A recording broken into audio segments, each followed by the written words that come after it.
My wife has been caught cheating with a coworker and has been fired. Let me begin by providing some background information. My wife and I are both 54 years old, male and female, and we have been married for 31 years. She works as a registered nurse in a hospital. I've been working for a home builder since I was 18 years old. My wife and I have 2 children, both of whom are out of the house and in their early 20s. We made the decision to pursue my wife's dream of owning and operating a bed and breakfast when we were in our 40s. We'd been looking on and off for years when we came across a 5-acre parcel of land with a house built in the 1870s that we fell in love with. The original owners were significant landowners in the surrounding area. They possessed a vast agricultural business empire, which they were proud of.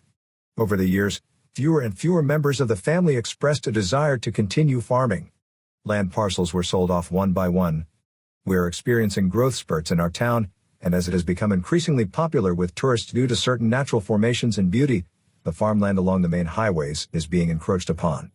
The house and land we purchased are located away from the highways, and my wife and I have been working on renovating the entire house since we purchased it.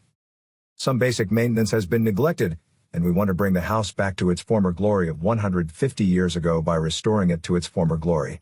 It goes hand in hand with earning a living. My wife has been in charge of the interior design of the rooms. As soon as I finish paying the mortgage, I'll start working on something else. I'm renovating my home room by room, paying for all of the materials and any professional assistance that may be required. I have a lot of skills. As a result, I am responsible for the majority of the work. The housing industry has experienced tremendous growth over the last few years. We would work 8 hours a day, 7 days a week. If only we had the ability. Until last year, I was bringing in a lot of money. After the pandemic struck in 2020, we were unable to work for a period of time because of material shortages. My wife, of course, has been on the front lines for the last 18 months of this battle. Last year, she worked at the hospital for weeks at a time with no days off. The medical staff stayed at the hospital, they were provided with rooms, and several of them shared a room. To put it mildly, the members of the team came dangerously close to each other. They worked 4 weeks straight, followed by 2 weeks off. Beginning in March of last year and continuing through the fall, and then again after Thanksgiving. After the children were grown, my wife has always been willing to work for others if they approached her. She stood there and watched as these young parents sobbed because they were unable to see their families. As a result, during their downtime, she would give up her time off and make it available to the employees who were in desperate need. There were others who did the same thing as well. The entire COVID experience, including watching people be placed on ventilators and witnessing deaths, had an impact on her. She was not the same person she had been before. She had a cold demeanor. Our time in bed was reduced to a bare minimum. She had a certain amount of maturity, which I attributed to her life experiences or age. When I attempted to discuss it with her, she responded by saying she simply didn't feel it anymore. We continued to collaborate closely on the house. We're planning trips to a part of our state that has a large Amish population, which will be interesting. The Amish in this area are well known for their handiwork, particularly in woodworking and sewing. We purchased a number of pieces of furniture for the bedrooms, as well as several handmade quilts. This past weekend, we had planned a 3-day trip to this area in order to shop for dining room furniture, but things fell through. I also make a monetary contribution in exchange for some wood that I obtained from deconstructing an old barn, which I do as a side job. Barnwood is in high demand right now. As a result of his ability to obtain wood and shingles for a house we have been sitting on while waiting for supplies, my boss calls me and informs me that everyone will be working the entire week. I informed my wife that we would be able to travel on Saturday and Sunday.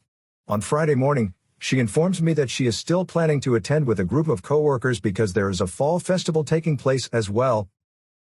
That evening I'm going to a local bar. One of her coworkers comes up to her and introduces himself. I inquire as to whether she will be accompanying me on the trip. She had no idea what was going on. As a result, I texted my wife to see if she was all right, and inquired as to who else was present. She responded by texting that this friend, her other close friend, and a friend named Stevie. I had heard this name a few times in the last few months but had always assumed it was a female. We're all male. I inquired with her friend at the bar, who said she knew Stevie. She responded that she did not, but that there is a Steven who works with them. Do you know when your wife will return on Sunday afternoon? She has a variety of tablecloths, napkins, kitchen towels, and other supplies. She is demonstrating what she has purchased. A smaller bag was contained within one of the larger bags. She took it out of her bag, looked inside, and exclaimed, "Oh, not this bag. It's not for us, unfortunately." I was able to let it go. Later, I went through the bag and discovered that she had hidden it in a closet. It was for a man cave's decorations for a college football team. Sports are not something I am interested in. As a result, it was not for me. I approached her and asked to speak with her. I inquired once more as to who had left. She gave the same 3 people to each of them. I simply inquired as to Stevie's identity because we had not yet met. She told me about a woman with whom they collaborate. I took out the man cave supplies and informed her that I had spoken with her friend who was supposed to be away last weekend, but her plans had fallen through.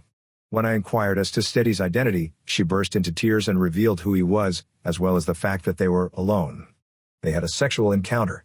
They'd been there since last year, when the hospital was closed for renovations.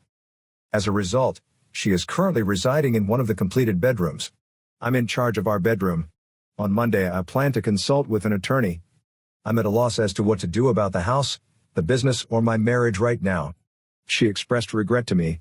She was apprehended, but not for her involvement in the affair. When I asked her if she planned to end her relationship with Stevie, she said she wasn't sure. Update. It's been a very busy couple of weeks for me. In addition to my work and side gigs, picking up the wife and I were a constant source of contention. I went to see a lawyer. As soon as I explained everything to him, he suggested that we try to resolve the situation before he gets involved. The house is still not considered a business and therefore cannot be sold as a business. We would have to sell it as a partially finished house, which would result in a lower selling price. We have invested well over $100,000 in the house, not to mention the mortgage. The lawyer will need to consult with a real estate attorney and, possibly, with an attorney who specializes in business law. As a result, their fees will be extremely high. So I try to approach her and see if we can have a conversation. Whether she is embarrassed about being caught or not, she has dug her heels in even further. She yelled at me and told me to leave the house. I informed her that I had no intention of doing so. Afterward, she responded by ordering me to vacate the master suite and move into one of the other bedrooms. I tell her once more that I have no intention of doing so. She then informs me that she will be away for the next couple of days and that we will move all of my belongings out of the house and place them in the foyer until I have decided where I will be staying. As a result, I bring the conversation to a close. I went out to the storage area where my supplies were kept and got a new door lock with a push button and keypad. As soon as we had visitors, I planned to hang them on the bedroom doors. We have the ability to change the combination after each guest arrives. I hung it on the inside of the master bedroom door. The following day, I reported to work. She was enraged when I returned home after receiving a day's worth of angry messages for locking the door. "How dare you lock me out of my bedroom?" she screamed in outrage. After a bit of back and forth, I asked if we could please have a conversation. She finally agreed to everything. Later that evening, we sat down for a conversation.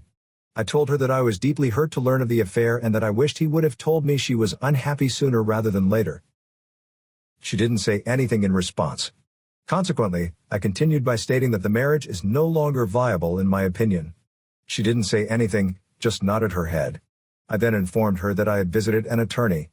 This took her by surprise, as evidenced by her expression. When I explained what the attorney had said, he agreed that it would be best if we could come to some sort of consensus on what to do. The house is our most valuable asset, and selling it would result in a significant loss for us. With a simple smile, she stated, "I can provide proof that I have made mortgage payments, so the house is mine." I made a shaky motion with my head. "No." My attorney explained that the house is a marital asset because it is in both of our names on the loan. I then took a couple of binders from my desk. Every receipt for money that I have spent is organized by room and the amount of money that has been spent on it. Initially, I did it out of curiosity, and then I just kept going as we finished each room. I can demonstrate that I spent thousands of dollars of my own money on the house's renovation. The receipts had taken her completely by surprise. She has not sought the advice of an attorney.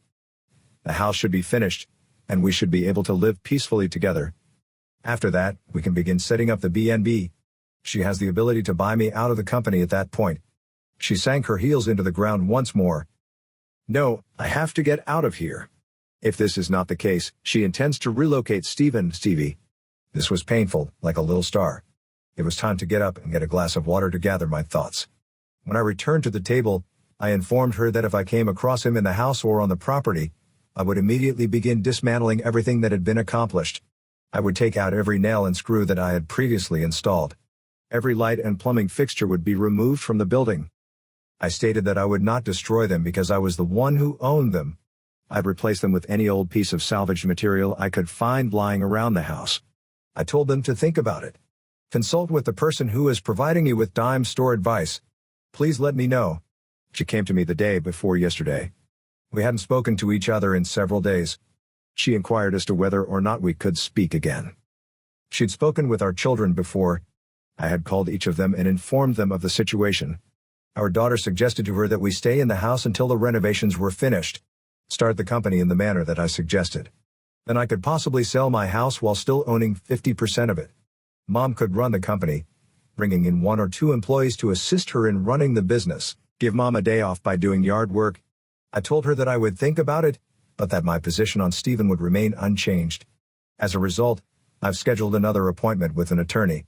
The biggest issue is that we will most likely not be in business until 2023.